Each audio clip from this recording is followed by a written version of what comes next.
오늘 우리에게 주신 하나님의 말씀은 시편 47편 1절부터 9절 말씀입니다. 시편 47편 1절부터 9절 말씀을 함께 읽겠습니다. 제가 가지고 있는 구약 성경 836페이지입니다. 시편 47편 1절부터 9절 말씀을 함께 소리를 내어 합독하겠습니다. 너희 만민들아 손바닥을 치고 즐거운 소리로 하나님께 외칠지어다. 지존하신 여호와는 두려우시고 온 땅에 큰 왕이 되심이로다. 여호와께서 만민을 우리에게 나라들을 우리 발 아래에 복종하게 하시며 우리를 위하여 기업을 택하시나니 곧 사랑하신 야곱의 영화로다. 하나님께서 즐거운 함성 중에 올라가시며 여호와께서 나팔 소리 중에 올라가시도다. 찬송하라 하나님을 찬송하라. 찬송하라 우리 왕을 찬송하라. 하나님은 온 땅의 왕이심이라. 지혜의 시로 찬송할지어다. 하나님이 묵백성을 다스리시며 하나님이 그의 거룩한 보좌에 앉으셨도다. 문 나라의 고관들이 모이며 아브라함의 하나님의 백성이 되도다. 세상의 모든 방패는 하나님의 것이며 그는 높임을 받으시로다. 아멘. 삶의 모든 영역에서라는 제목으로 오늘 말씀 본문으로 말씀 나누겠습니다. 부산 CBS 방송에서 소개된 책이 있었는데요. 제목이 매우 흥미로워요. 축구와 하나님 나라라는 제목입니다. 축구 좋아하시는 분들 많이 계시더라고요. 이 책에서 축구라는 경기를 통해서 창조, 타락, 구속이라는 하나님 나라의 통치를 묵상해주고 있는 책의 내용입니다. 축구는 즐거운 놀이로서 하나님이 주신 선물이고 이러한 놀이를 통해서 우리에게 하나님께서 주신 상상력과 창의력을 더욱 발휘할 수 있다고 그렇게 말을 하고 있는 책이에요. 축구는 그 하나님께서 주신 수많은 놀이 가운데 하나이고 그 놀이를 통해서도 하나님을 찬송할 수 있다, 그런 내용을 담고 있는 것을 보았습니다. 한 달 전쯤 축구가 있었잖아요. 얼마 전에 아시안컵 축구 경기에서 아쉽게 지긴 했지만요. 이런 경기들에서 사람들이 이렇게 막 열광하는 것을 보면 소리를 지르잖아요. 스포츠를 좋아하는 사람들은 자신이 좋아하는 스포츠팀의 승리에 대해서 굉장히 열광하는 모습을 보게 됩니다. 오늘 본문을 읽으면서 함성 지르는 승리의 경기, 이런 것들을 생각해 보았습니다. 오늘 시편 47편은 기쁨의 함성을 외쳐라, 즐거운 소리로 하나님께 외칠지어다, 이렇게 말하고 있어요. 여호와가 온 땅의 왕이심을 노래하는 전형적인 찬양시입니다. 핵심이 되는 구절은 5절 말씀이고 하나님은 우리 삶의 모든 영역에서 왕이 되십니다 라고 말을 하는 것이 오늘 시편 47편에서 말하고자 하는 가장 중요한 내용입니다. 큰 환호 소리가 울려 퍼지고요. 그리고 나팔 소리가 크게 울리는 가운데 하나님께서 보좌에 오르시는 장면을 한번 상상해 보십시오. 왕이신 하나님께서 우리의 모든 삶의 영역 가운데 주님이 되신다, 왕이 되신다. 그래서 하나님의 백성은 마땅히 하나님을 찬양해야 하는 것임을 오늘 시편은 말하고 있습니다. 시편 저자는 하나님이 왕 되신 것을 선포하시면서 온 땅에 하나님의 통치가 가득하기를 그렇게 노래합니다.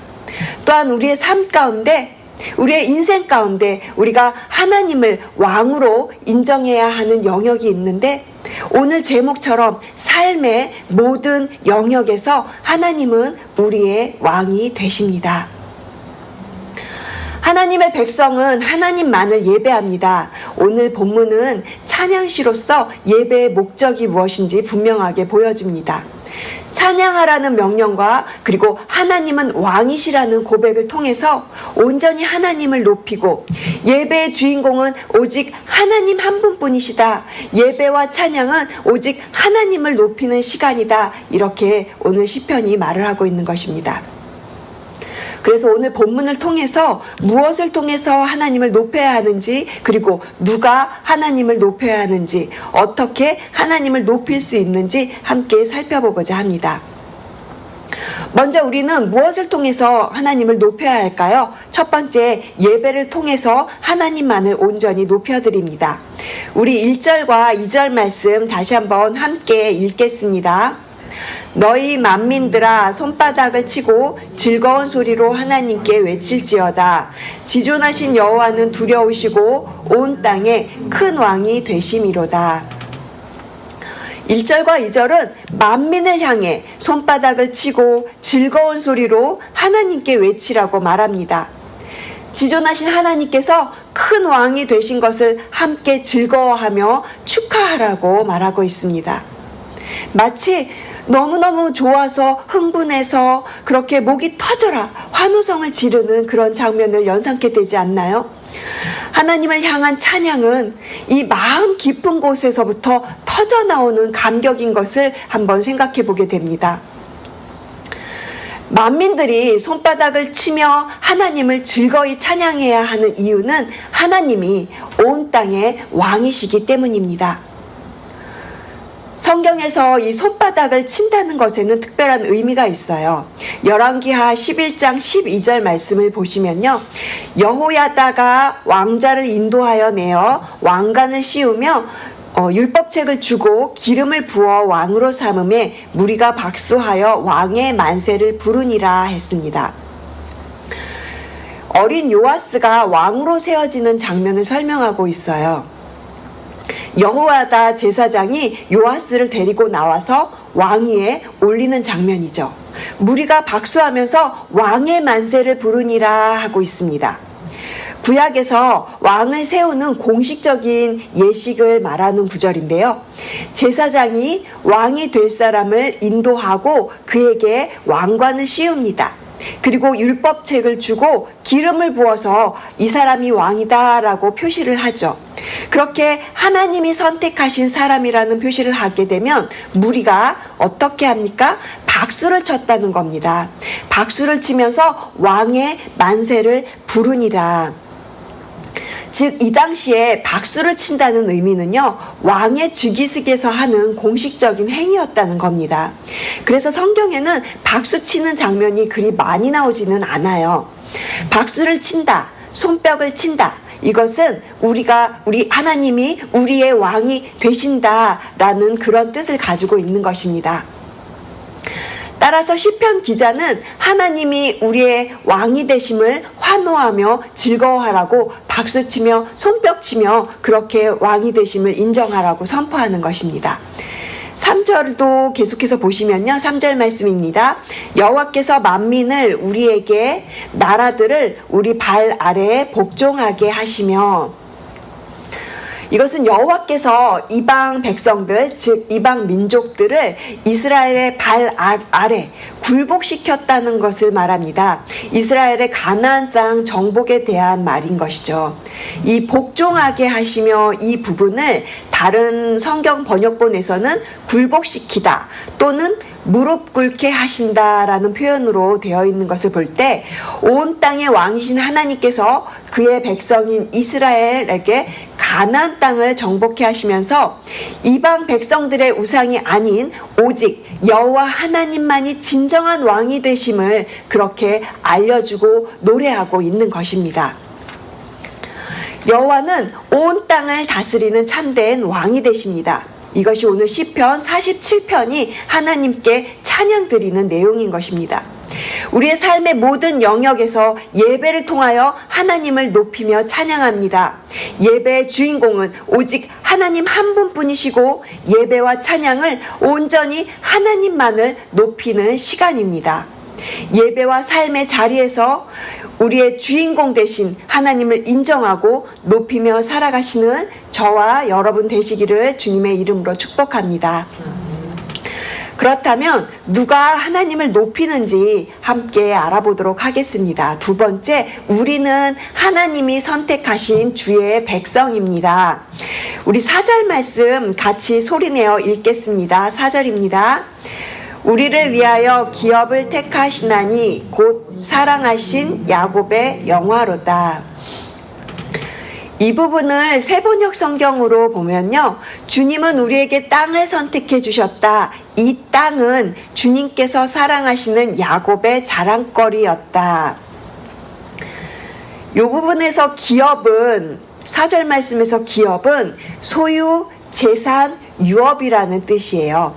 하나님께서 야곱의 자손들에게 주시기로 약속하신 가나안 땅을 의미하는 것이죠. 1차적인 의미는 그렇지만 지금 우리에게 주신 의미는 예수 그리스도를 믿는 우리의 인생들에게 하나님이 허락하신 기업이라는 의미입니다. 하나님이 영화롭게 하신 여러분의 삶이라는 거예요. 그런데 왜 굳이 야곱을 언급했을까요? 아브라함도 아니고 이삭도 아니고 야곱의 영화로다 하신 이 말씀은요, 가나안 땅을 분배할 때 그때를 말하고 있는 거라 이 야곱을 말하고 있는 겁니다. 4절 후반절 보시면요, 사랑하신 야곱의 영화로다. 여기서 사랑하신 이 표현에 동그라미도 해놓으시고 꼭 기억해 놓으셨으면 좋겠습니다. 가나안 땅에서 이루셨던 땅의 분배가 이스라엘이 뭘 잘해서가 아니었어요. 사랑하신 야곱의 영화는 지금 우리를 사랑하시는 하나님의 그 놀라우신 지극하신 사랑의 표현인 것입니다. 우리가 뭘 잘해서가 아니고요, 하나님의 사랑하심에 값없이 주시는 땅이라는 거예요. 하나님이 사랑하신 누구누구의 영화로다. 우리 한번 이 야곱 대신에 각자 자신의 이름을 넣어서 하나님이 사랑하신 누구누구의 영화로다, 각자 자신의 이름을 넣어서 한번 같이 말씀해 보실까요? 천천히 한번 따라서 하나님이 사랑하신 자기 이름을 넣어서 현숙이의 영화로다. 아멘. 계속해서 5절 말씀 보시면요, 하나님께서 즐거운 함성 중에 올라가시며 여호와께서 나팔 소리 중에 올라가시도다. 여호와가 큰 함성, 큰 나팔 소리 가운데 올라가셨다고 하는데요, 그런데 여호와가 어디로 올라가셨는지는 구체적인 장소를 말해주고 있지 않습니다. 아마도 이 말은 어떤 장소가 아니라 위치를 가리키는 말이라고 합니다. 그러니까 이 말의 의미는 여호와가 지극히 높은 위치, 곧 왕의 자리로 올라가신 것이죠. 이 5절 말씀을 새번역 성경으로 보면 더 분명해집니다. 제가 읽어드리겠습니다. 환호소리 크게 울려 퍼진다. 하나님이 보좌에 오르신다. 나팔소리 크게 울려 퍼진다. 주님이 보좌에 오르신다. 그러면서 계속해서 6절은 찬송하라, 하나님을 찬송하라. 찬송하라, 우리 왕을 찬송하라. 왕이 되신 하나님, 왕의 보좌에 오르신 우리 왕, 우리 여호와 하나님을 찬송하라고 4번이나 찬송하라고 말하고 있습니다. 계속해서 7절에서도 하나님은 온 땅의 왕이심이라 지혜의 시로 찬송할지어다. 시편의 저자는 진심으로 하나님을 찬송하기를 즐거워했습니다. 찬송받으시기에 합당하신 하나님을 찬송하지 않고는 견딜 수가 없는 그런 뜨거운 심령이었던 것입니다. 그래서 찬송하라는 말을 4번이나 반복해서 외치고 또 7절에서도 찬송할지어다 하면서 이 시편 47편 안에서만 5번의 찬송하라는 말이 나오고 있습니다.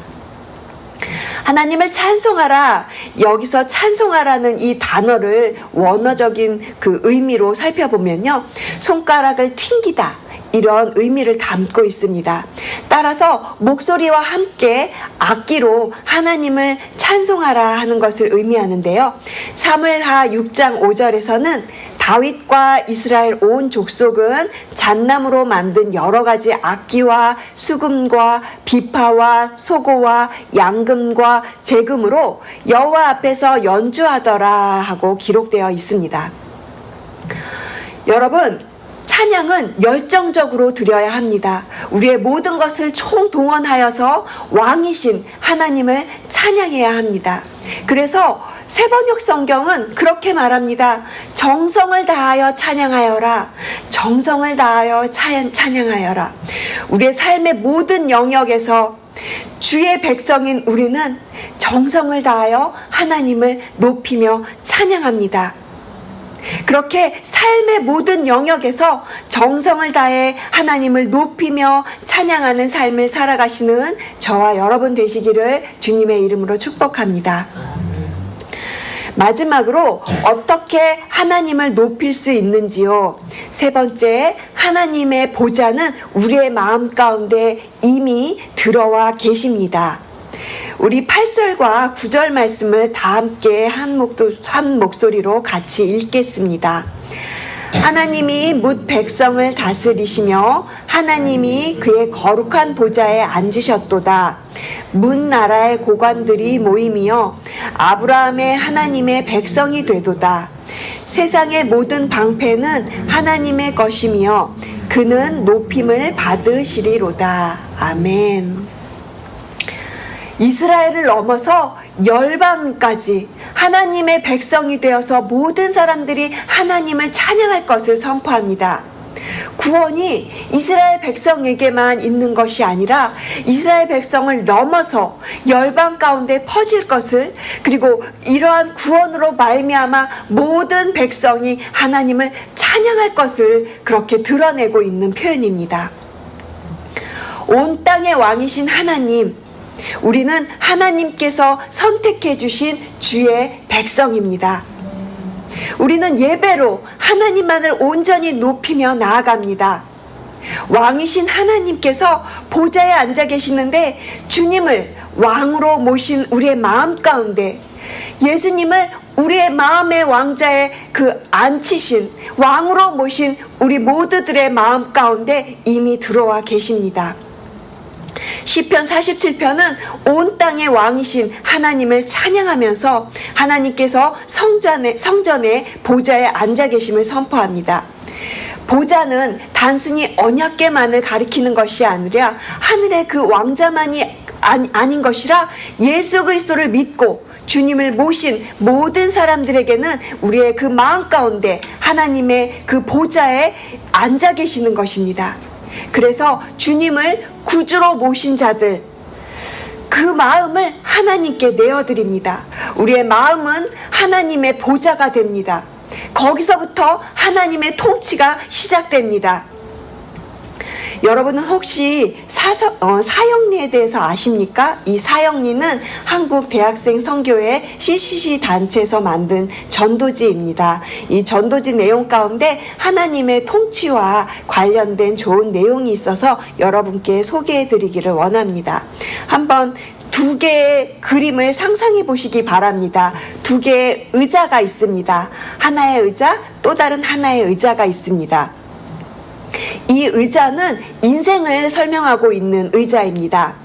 한 종류의 사람은 나의 그 인생의 주인에 내가 앉아 있습니다. 모든 일을 내가 주관하고 한치 앞도 알 수 없는 인생 속에서 자신이 세운 목표와 자신의 가치관을 추구하면서 살아갑니다. 인생의 끝과 삶에 대한 답도 모른 채 불안과 초조 속에서 길 잃은 양처럼 살아가는 자신의 그 마음 가운데 의자에 자신이 앉아 있는 그런 그림입니다. 그리고 또 다른 그림은요, 또 다른 사람에 대한 설명인데, 예수 그리스도가 그 인생의 주인인 사람입니다. 그의 인생의 그 주인의 자리에 예수님이 앉아 계신 것이죠. 예수 그리스도를 주인으로 영접한 사람은 하나님의 돌보심과 그리고 하나님의 선한 뜻을 따라서 살아가게 됩니다. 죽음 이후에도 영원한 생명을 누리게 됩니다. 두 그림 중에 여러분의 마음 가운데, 여러분의 의자에는 누가 앉아 계십니까? 예수 그리스도를 구주로 영접하는 자들마다 그들 마음 가운데 예수 그리스도께서 영원한 왕이 되셔서 앉아 계십니다. 하나님의 통치가 이루어지는 삶을 살아가게 되는 저와 여러분 되실 줄로 믿습니다. 결론적으로 삶의 모든 영역에서 우리는 하나님의 통치를 받으며 살아갑니다. 우리가 살아가는 여러 가지 삶의 다양한 문제들 속에서 우리는 때로는 작은 승리를 경험할 때도 있고 큰 승리를 경험할 때도 있습니다. 물론 실패를 경험할 때도 있습니다. 어떠한 삶의 순간에서도 어떠한 삶의 영역에서도 여러분은 왕의 통치를 받고 계십니까? 하나님은 우리 삶의 모든 영역을 다스리는 영원한 왕이 되십니다. 일상의 일들과 또 우리가 관계 맺어가는 여러 다양한 인간 관계들 안에서도 하나님은 우리와 함께 하십니다. 그러므로 우리는 늘 깨어서 그렇게 하나님의 은혜를 감사하며 나아가는 것입니다. 하나님의 통치가 여러분의 삶의 구석구석에 온전히 미치도록 오직 예수로 나아가시며 순종의 삶을 살아가시는 저와 여러분 되시기를 주님의 이름으로 축복합니다. 기도하시겠습니다. 하나님 감사합니다. 온 땅의 왕이신 하나님을 찬송할 수 있다는 것은 우리에게 주신 가장 큰 특권이며 기쁨이라는 것을 깨닫게 되었습니다. 우리를 자녀로 하나님의 백성으로 삼아주셔서 감사드리며 살아있는 예배자로 온전히 하나님만을 높이며 나아가는 저희들이 되기를 소원합니다. 우리의 마음 가운데 왕으로 오셔서 우리를 다스려 주시옵소서. 하나님의 통치 가운데 순종으로 나아가는 오늘 하루가 되게 하여 주시옵소서. 감사드리며 이 모든 말씀 우리의 왕이 되신 예수 그리스도의 이름으로 기도합니다. 아멘.